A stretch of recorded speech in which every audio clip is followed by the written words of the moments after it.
আসসালামু আলাইকুম, সবাইকে অ্যাকাউন্টিং এর স্বাগতম। খুবই কনফিউশন তৈরি করে আমাদের অনেকেরই এই দুইটা ভুল। রেওয়া মিলে তো এই দুইটা ভুল ধরা পড়েই না, আবার যখন আমরা এই ভুলগুলো আইডেন্টিফাই করতে যাই তখনই আসলে আমরা নানান সমস্যায় পড়ি, কারণ দুইটা ভুলের ধরন আসলে একই রকম। তাহলে এই দুইটা ভুলকে কিভাবে আমরা আলাদা করতে পারি সেই জিনিসটা আজকের এই ছোট্ট একটা ভিডিওতে আপনাদেরকে ক্লিয়ার করবো। সবাই আশা করি ধৈর্য ধরে ভিডিওটি দেখবেন। এখন খেয়াল করতে হবে আপনাকে যে এই যে এখানে ভুলটা আপনারা দেখতে পাচ্ছেন, এটা হচ্ছে নীতিগত ভুল, এটা হচ্ছে বেদাখিলার ভুল। এখন মনে রাখতে হবে যে নীতিগত ভুলটা হয় কখন? যখন হয় হিসাবের ভুল। যখন কিসের মধ্যে ভুল হয়? হিসাবের মধ্যে ভুল হয়। হিসাবের ভুল হইলে নীতিগত ভুল হয়।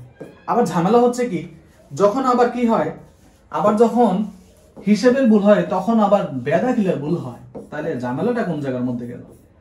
তাহলে দেখেন তো এইভাবে কি আসলে ভুলটাকে আইডেন্টিফাই করা সম্ভব? হিসাবের ভুল হইলে তো আমার নীতিগত ভুলও হচ্ছে, আবার বেদাখিলার ভুলও হচ্ছে। তাহলে আমি কখন আসলে নীতিগত ভুল হিসাবে আইডেন্টিফাই করবো আর কখন বেদাখিলার ভুল, এটা বোঝার জন্য জাস্ট একটা কি পয়েন্ট আপনাকে একটু মনে রাখতে হবে। মনে রাখতে হবে দুইটাই হিসাবের ভুল, কিন্তু ভুলটা যদি এমন হয় যে কোনো একটা লেনদেন মূলধন জাতীয় ছিল, কোন একটা লেনদেন ছিল মূলধন জাতীয়, এটাকে ভুল করে আপনি বানাই ফেলছেন মুনাফা জাতীয়। খেয়াল করতে হবে বিষয়টা। আবার কোন একটা লেনদেন হইতে পারে মুনাফা জাতীয়, সেটাকে আপনি ভুল করে বানাই ফেলছেন হচ্ছে মূলধন জাতীয়। তার মানে আপনি কনভার্ট করার সময় যখন ভুল করে লিখতেছেন তখন আপনি বিপরীত লিখতেছেন। কি লিখতেছেন বলেন তো? বিপরীত দিকে লিখতেছেন, এই যে বিপরীত হিসাবে কনভার্ট করতেছেন। যদি এরকম বিপরীত হিসাবে আপনি কনভার্ট করেন তাহলে আপনি নিশ্চিত থাকেন এটা হচ্ছে আপনার নীতিগত ভুল। যদি ভুলটা এরকম বিপরীত হয়, মূলধন থেকে জাতীয় লেনদেনটাকে আপনি মুনাফা জাতীয় লেনদেন বানাই ফেললেন, মুনাফা জাতীয় লেনদেনটাকে আপনি মূলধন জাতীয় লেনদেন বানাই ফেললেন, যদি এই টাইপের ভুল হয় তাহলে কোনো সন্দেহ নয় এটা নীতিগত ভুল। এখন তাহলে হিসাবের ভুলটা কখন হবে? এখন দেখেন আপনি হিসাবের ভুল করতেছেন, কোন একটা লেনদেন ছিল হচ্ছে ধরেন মূলধন জাতীয় লেনদেন, আপনি ভুল করে এটাকে আবার মূলধন জাতীয় লেনদেনের মধ্যেই রাখলেন। ভুল করে কোথায় রাখলেন? মূলধন জাতীয় লেনদেনের মধ্যে রাখলেন। কোন একটা লেনদেন ধরেন আছে হচ্ছে মুনাফা জাতীয়, আপনি আবার ভুল করে এটাকে কি করছেন?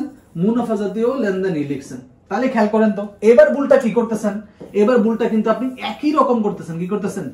একই রকম, অর্থাৎ একই রকম ভুলে আপনি কনভার্ট করতেছেন মূলধনটাকে মূলধন জাতীয় লেনদেনে, মুনাফাটাকে মুনাফা জাতীয় লেনদেনে। তাহলে এরকম যদি একই রকম কনভার্সন হয় তাহলে অবশ্যই এটা হচ্ছে বেদাখিলার ভুল।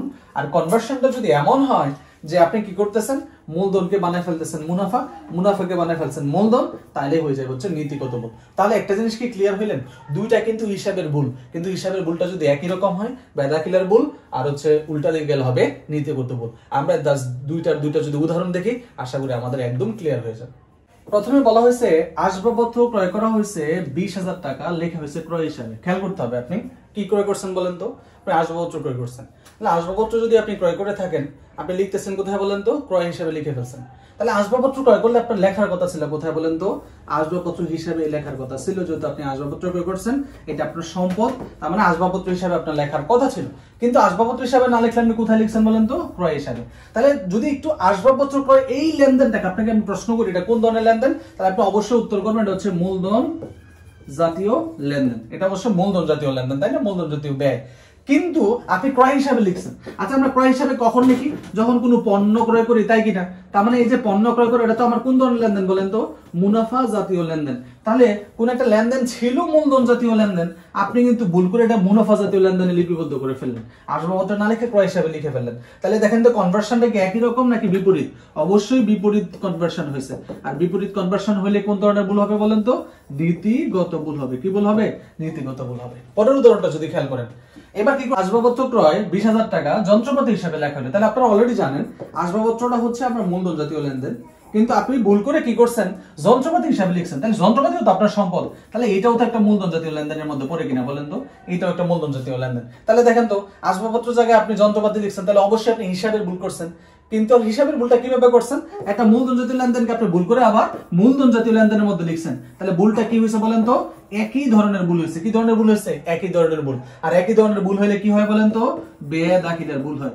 বেদাখিলার ভুল হয়। তাহলে আপনি যখন লেনদেন আইডেন্টিফাই করবেন যে কোন ধরনের ভুল হয়েছে, আপনি জাস্ট হিসাবের ভুল পাইলে কিন্তু নীতিগত ভুল হইতে পারে, বেদাখিলার ভুল হইতে পারে। তখন আপনি কি চিন্তা করবেন যে কনভার্সনটা কিভাবে হয়েছে, এটা কি একই রকম হয়েছে নাকি বিপরীত হয়েছে? বিপরীত হইলে হবে নীতিগত, একই রকম হইলে হবে বেদাখিলা। আশা করি এই ছোট্ট ভিডিওর মাধ্যমে আপনার এই কনফিউশনটা দূর হয়ে যাবে। Thanks for watching.